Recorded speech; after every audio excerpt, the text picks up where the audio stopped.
welcome Anita Hill and Willow Bay.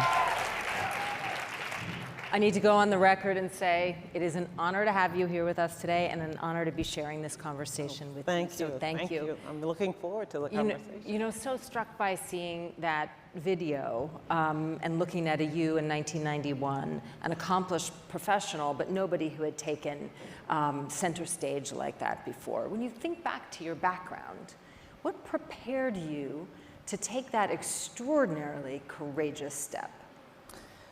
Well, I guess the short answer to that is life as an African-American woman who had a career and, and had experienced the kinds of things that you know exist every day in our lives.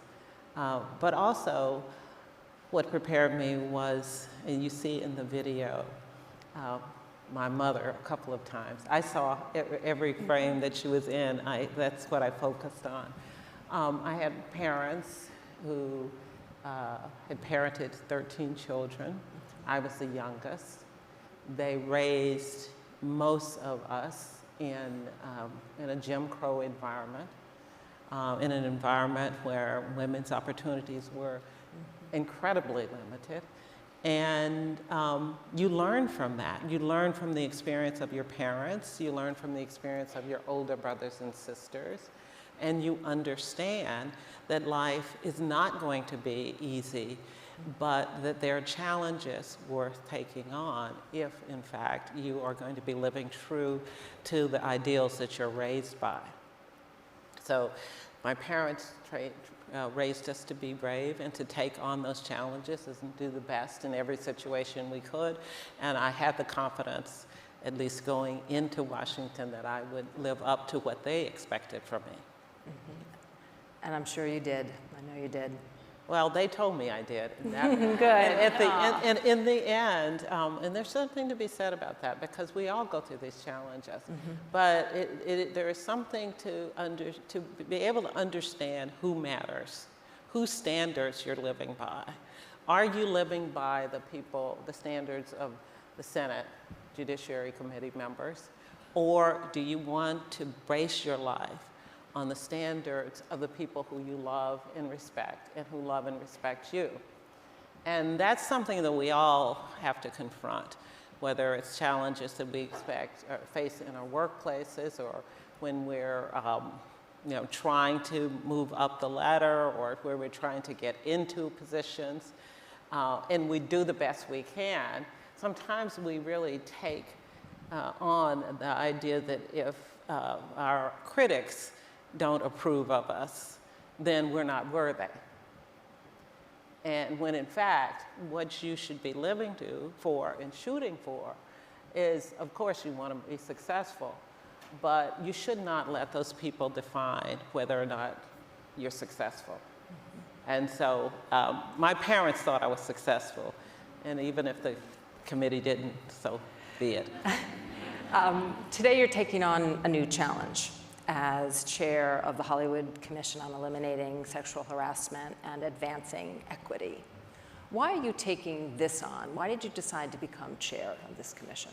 Well, I took it on because for years, up until 2017 and the Me Too movement, I think a lot of people think that, oh, she went back to Oklahoma, life was perfect, she disappeared. I've even had people say, well, nobody has heard from you since 1991. And I was like, that's interesting because I've actually had quite an interesting, good life. And I see people every day and they've heard from me. I didn't go into some kind of state of hibernation.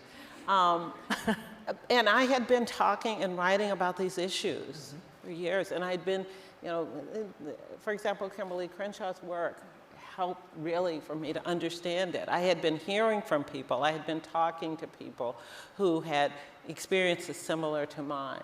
And so when 2017 happened and the revelations in the press and the revelations on social media about what was going on in people's lives, I had been living and understanding for years. One of the first things that happened to me after 1991 was I got a call from someone with this really gravelly, kind of strange voice. And I was getting all kinds of calls at that point, and most of them were not friendly. But this one was different, and I picked up the phone and I listened to him, and it was a man who told me that my experience with the Senate Judiciary Committee reminded him of when he tried to tell his family about the fact that he was being molested by a family member. And he talked about the experience of incest and said to me, and these were his words, "You've opened a whole can of worms."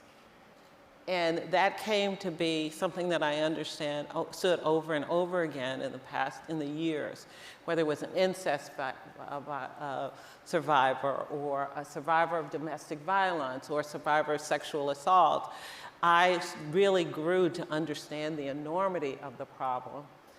And so seeing all of that come together in 2017 gave me some confirmation, but it also gave me hope that there was a way in a time that we were going to be able to collectively respond and act.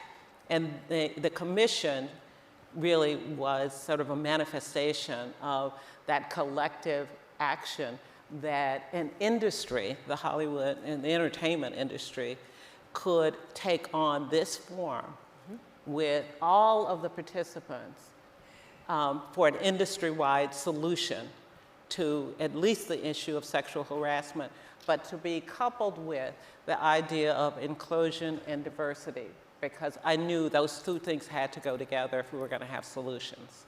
So one of the things that you have started with is a survey to really get at the issues of systemic bias and harassment. What are some of the things that you're looking at with the survey?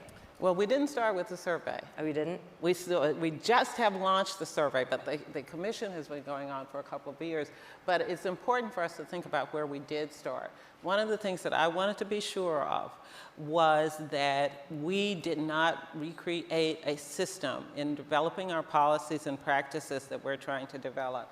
We didn't create a system that left people out, that left out the most marginalized workers and just attended to a few people. So we started really putting together a full system that really put the lives and experience of marginalized people first, so that we would create a system that would be accessible to everyone, and that everyone could really participate in and feel that the system was meant for them. What we have now to back that up and to help us really come up with policies and practices, and even sometimes pinpoints deliberate solutions, is the survey.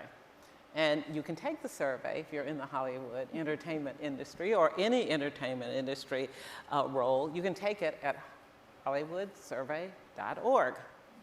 And I invite you all to, because we really need everyone's voices. Because you cannot cure this problem piecemeal. It has to be done systemically. It has to it has to affect the cultures that you work in, and it has to deal with many of these structures that we talk about, like non-disclosure agreements, but really just internal structures in an organization that are not accessible to people or that are not communicated to people, that people don't understand and are not informed about. So there are a range of things that we can think about, but the survey will help us inform what experiences people are having and what resources they need to overcome it. And we have to trust the workers who tell us what their needs are, and to apply that to the work that we do. And so how long will the survey be open for, and then what's next for the commission? We plan to close the survey very soon, but the date right now is February 24th, so that gives you plenty of time to participate. And again, I ask you to do so if you're eligible to take it. But go in, take a look at hollywoodsurvey.org, take the survey and help us do our work. You've spent the past week or so here during a very unusual time in the creative industries, the run-up to the Academy Awards. And you and I were at a lunch last week honoring the women nominees, and there were 64 of them.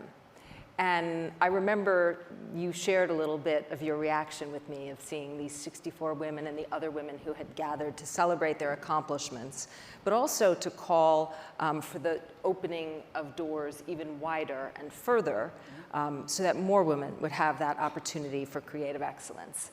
What was your impression of that scene? Well, the beauty of the scene was that we saw how many talented people there are. But behind it, we also knew that these individuals faced a lot of challenges to get to where they were. You know, you get an Academy Award nomination, you think, oh, there's a linear path to that. Well, maybe some of you in the room have, but very few of us have that linear path to success. What would happen if, in fact, we could say to a woman today, your life will go through, you will go through life, you will go through work, and be successful in the end. And you're not going to have to face the challenges of disenfranchisement and marginalization and dismissiveness that happens to so many of us even today. I would just leave with one phrase. I mean, there are many of you who are leaders out there. Take ownership of that leadership role. Be clear about what you stand for in whatever space that you can lead in. And imagine really a world and a system that really takes seriously this problem and does everything possible to change it. But in particular, does it from the point of view of all of those people who have been left out, all the talent that has been lost, all the people who have been marginalized, and all of those people who could be here in this room with us, but for some of the horrific behavior and even the everyday behavior that we're experiencing in our workplaces. I'm going to ask you one final question. That was awesome advice for leaders. But for young women, you and I are both, you know, in higher ed and teach scores of young women. For young women who are starting their careers, what's your advice to them to ensure that they have the kind of equitable and inclusive workplaces that we all deserve? Well, I think, you know, the best advice is for them to be strong and clear about who they are and what they want, and, you know, build the skills that's necessary. But my advice, really, I'm not here to change women. I'm not here to change young women and try to craft them into sort of, you know, mini men or, you know, female versions of males. I'm here to change the systems. That's what I'm here to change, and that's who I want to speak to. Anita Hill, thank you. We're right behind you in helping to change the system. You lead the way. Thank you. Thank you.